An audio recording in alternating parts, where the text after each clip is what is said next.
കോൺഗ്രസ് പാർട്ടിയുടെ ഏറ്റവും മുതിർന്ന നേതാവ് ഉറപ്പായിട്ടും അത് പ്രിയങ്ക ഗാന്ധി തന്നെയാണ്. ഈ ഖർഗെ എന്നൊക്കെ പറഞ്ഞ് വെറുതെ വെച്ചിരിക്കുന്നതാണ്. അവർ ഇന്ന് നടത്തിയ, അതായത് പഴയ ട്വിറ്റർ എന്ന് പറയും, എക്സ് എന്ന് പറഞ്ഞ പ്ലാറ്റ്ഫോം, അപ്പം അതിനകത്ത് അവർ ചെയ്തിരിക്കുന്ന ട്വീറ്റ്, അവരെന്താണ് സോഷ്യൽ മീഡിയ പോസ്റ്റ് ചെയ്തിരിക്കുന്നത്, പാലസ്തീനുമായിട്ട് ബന്ധപ്പെട്ടെന്ന് പറഞ്ഞിരിക്കുന്നത്. പക്ഷെ അങ്ങോട്ട് വായിച്ച് നോക്കുമ്പോൾ വളരെ കൃത്യമായിട്ട് അറിയാൻ സാധിക്കും പ്രിയങ്ക ഗാന്ധിയും കോൺഗ്രസ് പാർട്ടിയും ഹമാസിന്റെ കൂടെ, പാലസ്തീൻ്റെ കൂടെ അല്ല. എനിക്കറിയത്തില്ല, ഈ പ്രിയങ്ക ഗാന്ധിയുടെ ട്വിറ്റർ ഹാൻഡിലേഴ്സ് തന്നെയാണ് ചെയ്തിരിക്കുന്നത്.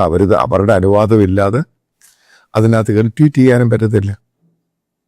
അവർ അതിഭയങ്കരമായ ദുഃഖവും സോറോയും അനുകമ്പയും ബഹുമാനവുമാണ് ഹമാസിന്റെ ടെററിസ്റ്റുകൾ അവർക്ക് കൊടുത്തിരിക്കുന്നത്. അതിന് വലിയ ദുഃഖം രേഖപ്പെടുത്തി 400ഓളം പേര് കൊല്ലപ്പെട്ടു.